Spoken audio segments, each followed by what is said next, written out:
Welcome to POSTCAST as the Utah Jazz fall in Memphis by the final score of 107-106. Ja Morant, the show, and Mike Conley's return. We'll talk about it coming up on POSTCAST.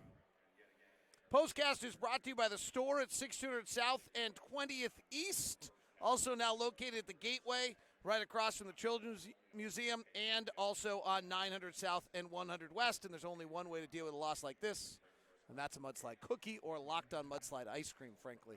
Ron, before I start tainting the conversation, as always, I turn it over to you. Well, this is a very exciting basketball game. I think the Grizzlies learned a lot about their basketball team, the fact that they were able to finish a basketball game, and knowing that they have a player that can finish a basketball game. This young kid is very talented. He can do a lot. And the style of play that they're using, I think, complements everything that they want to do out there on the floor. Jazz, for the most part, I just thought they missed shots early. I just thought those shots that they were, those three-point shots, and they were very good looks early in the basketball game. Probably would have been a different outcome if some of those shots would have failed early. Some of the execution late was surprisingly bad from the Jazz on an offensive side. If we went back and watched those final 5 minutes, there's a possession where Conley ends up kind of just driving and nothing. Donovan, I didn't love his pull-up early jumper. The last play, they were kind of convoluted. It was tough with 2.6 seconds left. But I'm a little surprised by that. Like that, you know, I agree with you. They got a bunch of great looks early, and the ball was deep in the cup and popped out, and you kind of felt like there were a bunch of times where I thought they should run away, and they didn't. But just specifically in the last 5 minutes, Donovan gets fouled. But just everything else just didn't feel quite as clean as it has been for this team. You know, you got a great point. Early in the ball game, I thought it was pretty clean. I thought the shot that they were getting was great. Defense just speaks for itself. I mean, I know we're talking about a game, and we're not mentioning the defensive side of it. I thought the defense was pretty good. The offensive side, I thought it was pretty clean. It just didn't make those shots. Now, execution, and it all depends on what type of plays the Jazz are calling, what Quinn is calling out there on the floor.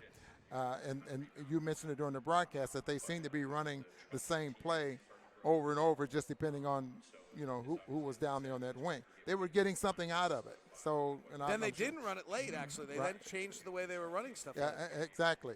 I think sometimes the Jazz get in trouble when they start going the pick and roll right in the middle of the floor and using too much of the time on the clock in order to make it happen and get themselves in trouble where that shot is not as clean as you want to put it, you know, late in the clock.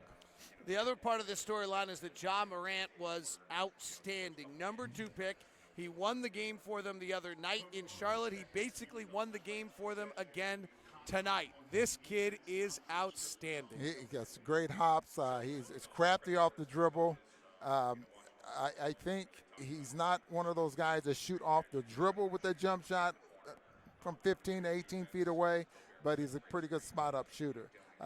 Very talented, passes the basketball. There's a tremendous amount of upside, you know, to this kid's game. Spencer Langford on Facebook says NBA has not gone far enough with the coach's challenge. Several no calls in the last 5 cost the Jazz the game. Need to be able to challenge any call. I don't know if we want to challenge every call in the final 5 minutes, but I think Spencer's exactly right. They've tipped their toe in the water. They have not dove in, or however you want to say it. That's probably not the right way, or maybe it is the right way. The fact is, it feels like they did this just because every other league has a challenge, and they felt like they had to have something. But this challenge, this doesn't work. This is not done well. What I would like to see is when you win your challenge, why do you have to lose it? You know, why don't you keep it if you win it? I mean, and they're forcing you to be very, very careful about challenging something that, you know, you should win. In football, you win your challenge, you keep your timeout. You know, in the NBA, it's just you're done. Well, they've made it very prohibitive to ever use your challenge, frankly. Right. And I don't think the Jazz had any timeouts left, so they actually couldn't have even used a challenge. And you can't challenge a non-call, and Donovan was fouled, but they did not call that in that one. A lot of comments about the backup center work tonight. Would have Ed Davis made him a difference? Rudy Gobert was plus 10. Tony Bradley in 11 minutes was minus 11.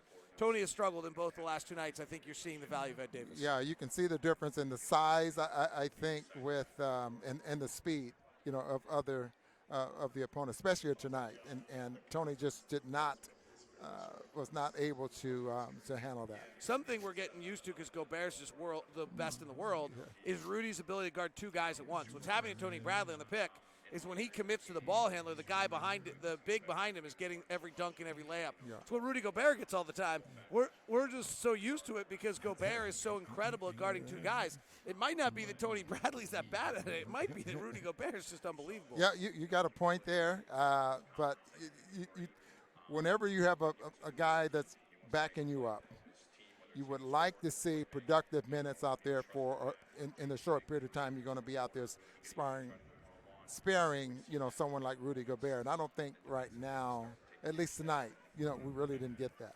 The offense is still just not going, Ron. This Memphis Grizzlies team plays really fast. They came in the game as the 23rd ranked defense in the league.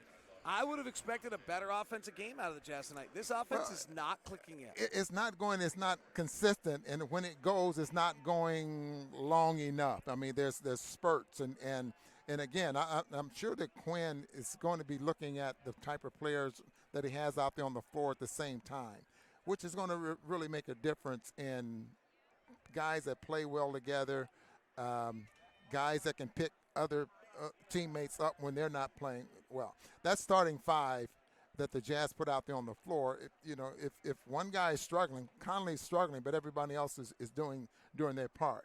I don't think we're seeing that right now with the backup players that come out there on the floor. Joshua McGrath on Facebook says, as much praise as the Jazz deserve for the way they closed out Brooklyn game, the Jazz deserve just as much criticism for the way they closed out this one.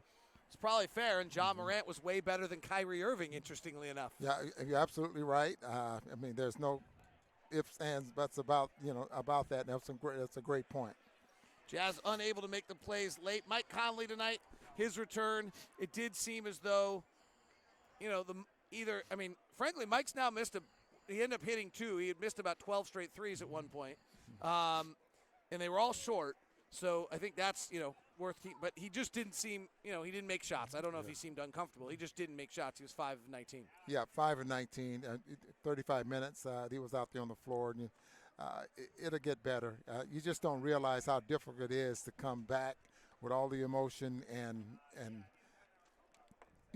play well. As I mentioned, we saw it with Porzingis in New York the other day. Now, they were booing him, but he just couldn't make a shot. And that was going back to where he had spent a couple of years, and it was the same here with Conley early in the ball game. Jazz having a bit of a bugaboo in this building. We lost here last year as well when Marcus Gasol and Mike Conley gave us problems. We lose here tonight as well. The Jazz 4-game win streak is over, and the Jazz fall tonight to the Memphis Grizzlies. Western Conference teams had a tough night tonight. I'm not sure if I saw them, but I think San Antonio lost to Orlando. I think Minnesota might have lost to Washington. Last I saw, they were down 10. So kind of a funky night here for some of the Western Conference teams on this Friday night. We'll be back with you Monday against Minnesota. Tickets are available for that at UtahJazz.com. Jazz fall tonight to the Memphis Grizzlies on Mike Conley's return. 107-106.